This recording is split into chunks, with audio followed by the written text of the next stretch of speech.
فاسألوا أهل الذكر إن كنتم لا تعلمون.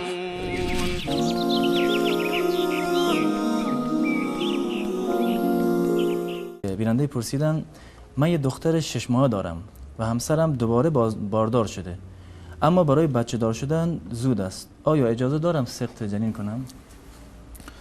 سقط جنین یک امری هست که محرم هست و حلال هست، منتها پیشگیری رو رسول الله صلی الله علیه و اجازه داده. پیشگیری اگر باشه برای عدم انجاب یا عدم بارداری باشه، بنابر تا یک زمان مشخصی رو از جانب رسول الله صلی الله علیه و این اجازهش هست و در روایت اومده که اصحاب اومدن پیش رسول الله صلی الله علیه و گفتن ما کنیزکانی داریم، نمیخوایم که باردار بشوند، فقط کنیزمون باشند. رسول الله صلی الله علیه و فرمودند آیا میخواستن، گفتن ما عزل بکنیم، یعنی جلوگیری طبیعی بکنیم که این کنیزا باردار نشوند. رسول الله فرمودند که شما جلوگیری بکنید، اون چیزی که مقدر شده خداوند متعال اونو میآفریند. یعنی با وجود این که شما این تدابیر رو به کار ببرید، اما اگه فرزندی که خدا مقدر کرده خداوند متعال اونو خلق میکند. مثل این موردی که بیننده سوال کردند که بعد از 6 ماه دوباره خانمشون باردار شدن، به دلیل این که بعد از 6 ماه، بعد از 9 ماه، بعد از 1 سال یا کمتر از 2 سال خانمشون باردار شده، این دلیلی برای سقط جنین نیست و به هیچ صورت اون چیزی جایز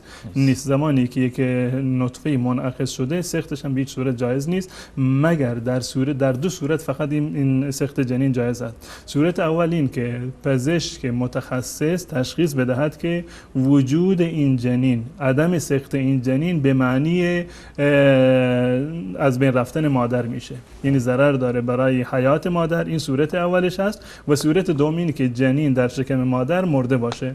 در غیر این 2 صورت سقط جنین به هیچ عنوان جایز نیست، چه قبل از 4 ماه باشه، قبل از دمیدن روح باشه، چه بعد از دمیدن روح باشه.